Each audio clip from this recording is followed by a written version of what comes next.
Bismillahirrahmanirrahim. Assalamualaikum warahmatullahi wabarakatuh. Waalaikumsalam warahmatullahi wabarakatuh. Selamat siang ibu-ibu. Siang, Bu.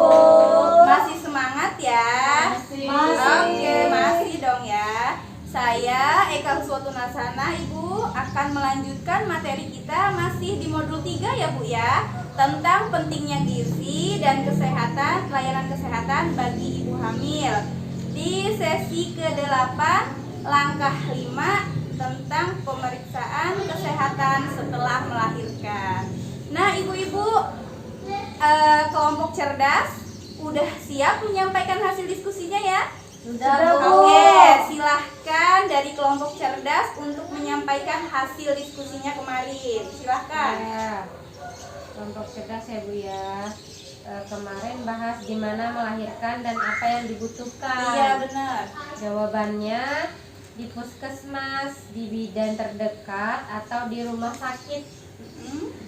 Yang dibutuhkan itu pemeriksaan kesehatan untuk ibu dan bayi. Oke, terima kasih untuk kelompok cerdas yang telah menyampaikan hasil diskusinya ya. Kita kasih tepuk hebat dulu untuk kelompok cerdas, boleh ya? Oke, tepuk hebat. Hebat, hebat. Hebat, hebat. Kelompok cerdas. Oke, terima kasih ibu-ibu. Nah, ibu-ibu, untuk mengetahui kita tentang pemeriksaan kesehatan setelah melahirkan ya Bu ya, kita akan simak film ya Bu ya. Ya, kita lihat semua ya Bu ya. Pastikan semuanya kelihatan ya Bu ya sampai belakang layarnya. Iya, Bu. Ya, Bu. Oke. Bu. Suaranya Bu, Ibu Asri kelihatan di belakang. Oke. Nanti kalau suaranya nggak kedengaran boleh tunjuk tangan dan merapat aja ya Bu ya. Ya. Kedengeran Bu?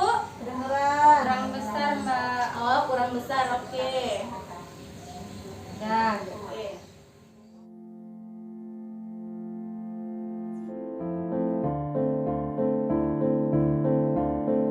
Satu, proses kelahiran bayi harus ditolong oleh tenaga kesehatan terlatih di fasilitas kesehatan.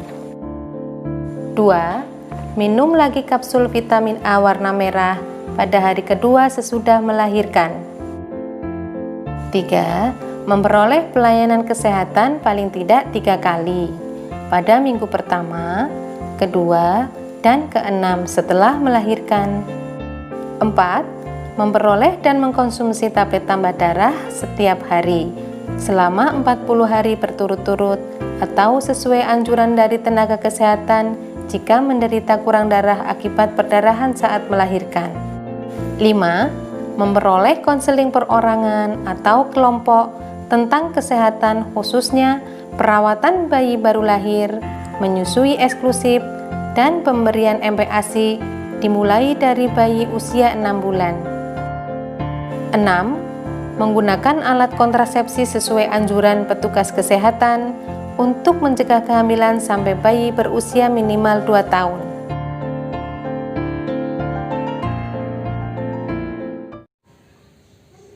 Oke Bu, udah ditonton semua ya? Udah, Bu. Udah. Bu, ulang lagi, Bu. Tadi ada yang ke ini, Bu, kelewat, aku bingung, Bu. Makanya jangan ngobrol aja, disimak ya Bu ya. Yuk, kita ulang lagi ya Bu ya.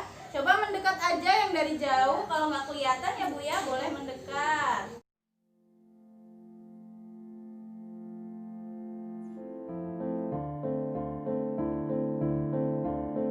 Satu, proses kelahiran bayi harus ditolong oleh tenaga kesehatan terlatih di fasilitas kesehatan. 2. Minum lagi kapsul vitamin A warna merah pada hari kedua sesudah melahirkan. 3. Memperoleh pelayanan kesehatan paling tidak 3 kali pada minggu pertama, kedua, dan keenam setelah melahirkan. 4. Memperoleh dan mengkonsumsi tablet tambah darah setiap hari selama 40 hari berturut-turut atau sesuai anjuran dari tenaga kesehatan jika menderita kurang darah akibat perdarahan saat melahirkan. 5. Memperoleh konseling perorangan atau kelompok tentang kesehatan khususnya perawatan bayi baru lahir, menyusui eksklusif, dan pemberian MPASI dimulai dari bayi usia 6 bulan. 6. Menggunakan alat kontrasepsi sesuai anjuran petugas kesehatan untuk mencegah kehamilan sampai bayi berusia minimal 2 tahun.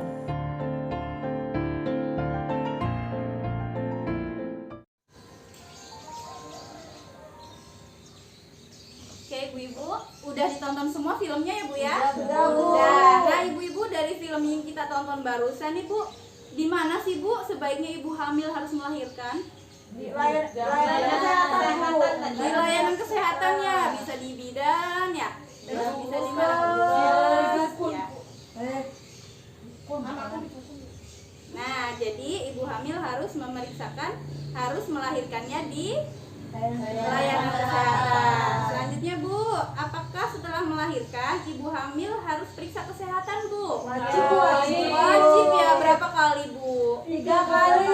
3 kali ya bu ya. Oke, terima kasih ibu-ibu atas jawabannya. Jadi ibu-ibu semuanya ya, melahirkan di layanan kesehatan dan ditolong oleh tenaga kesehatan yang terlatih ya bu ya, agar jika terjadi masalah dalam persalinan bisa segera ditangani bu.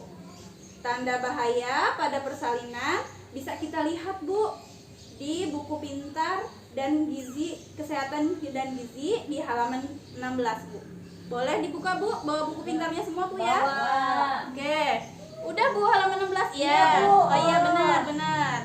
Ini udah halaman 16. Oke ya. Boleh dibantu dibacakan, silakan. Saya baca Iya Ibu Lucy. Tanda bahaya pada persalinan. Tali pusar atau tangan bayi keluar dari jalan lahir. Air ketuban keruh dan berbau. Pendarahan lewat jalan lahir. Ibu gelisah atau mengalami kesakitan hebat. Ibu tidak kuat mengejan. Ibu mengalami kejang. Oh, serem ya bu? Iya, nah ibu-ibu itu tadi terima kasih Ibu Lucy yang telah membacakan tentang tanda bahaya pada persalinan. Nah selanjutnya ibu-ibu kita akan melihat flip chart 1.6 ya bu. Lihat ke depan semua bu, kelihatan ya bu ya? Oke, kita mau baca sama-sama ya bu ya. Ya. Pemeriksaan kesehatan setelah melahirkan.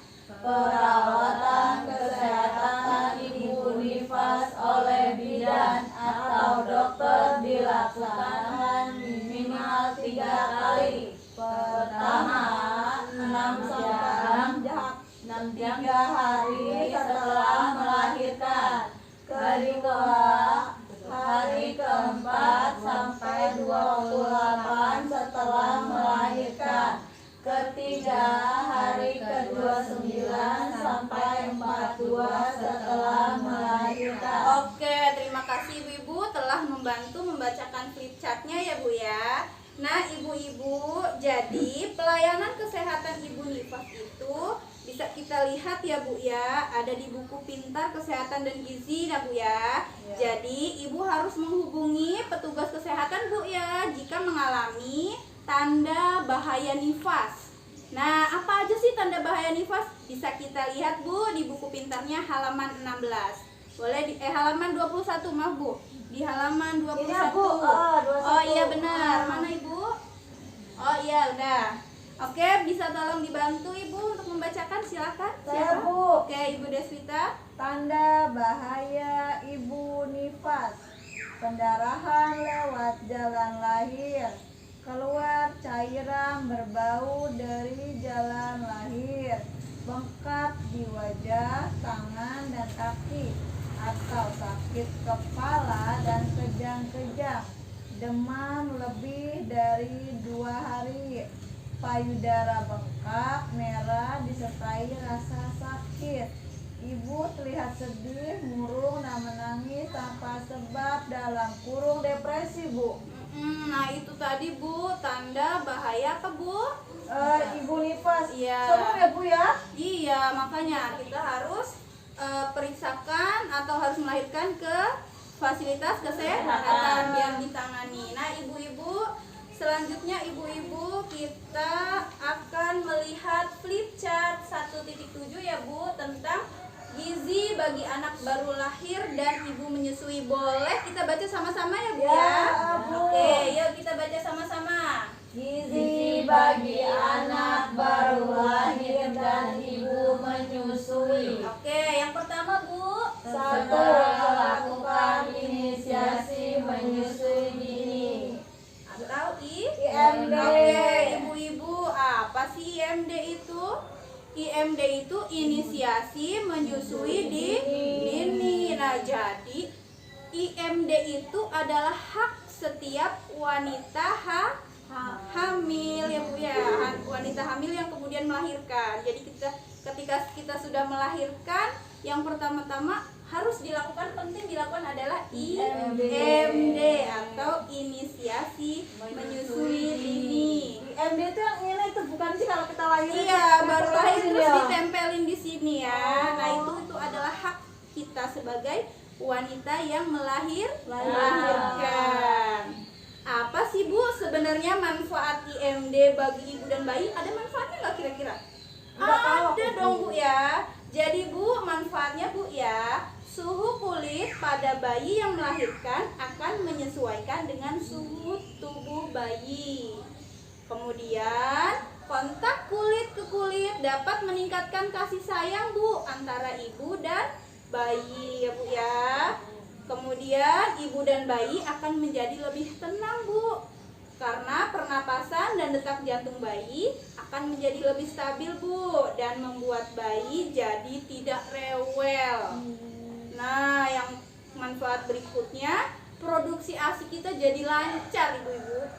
Nah, Banyak, Bu, ya. iya, jadi banyak ASINya.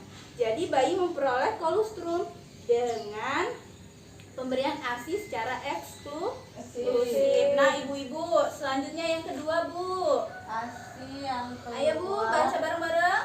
ASI yang keluar pertama berwarna kekuningan.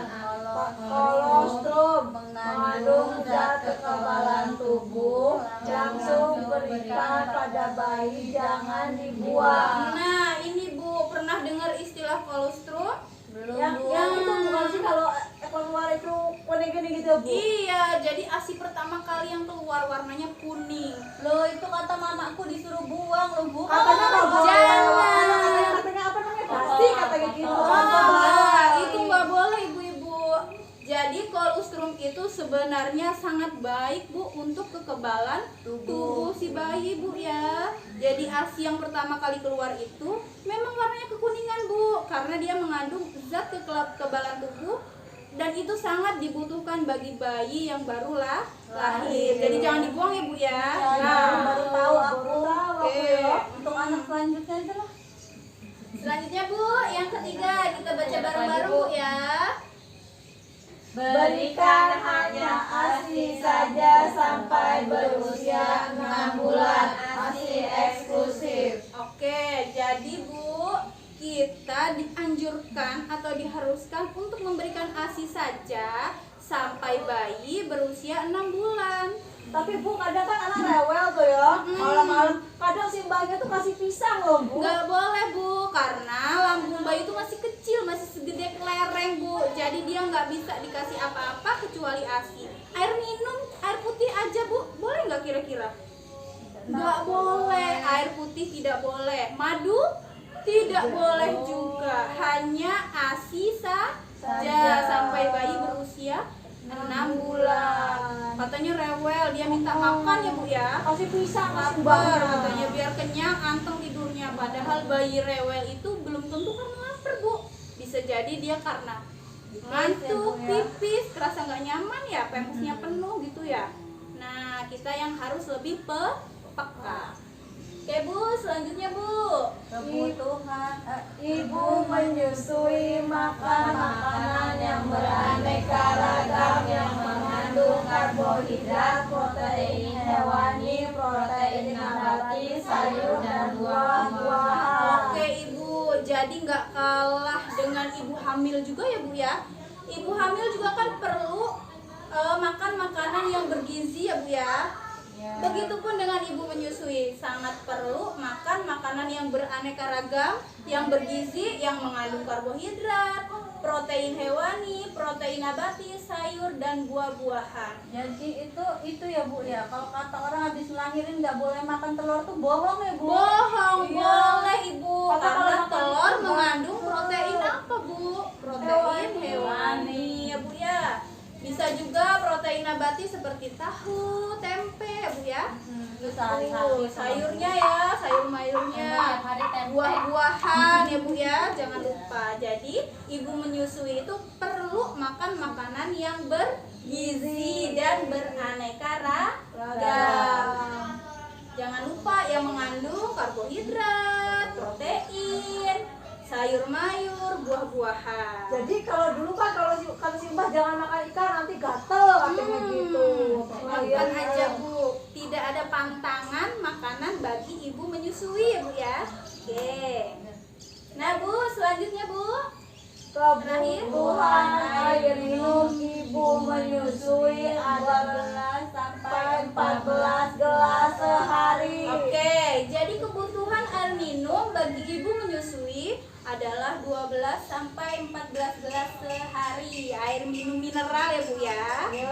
Air putih ya? Air putih ya Bu ya. 12 sampai 14 gelas per hari.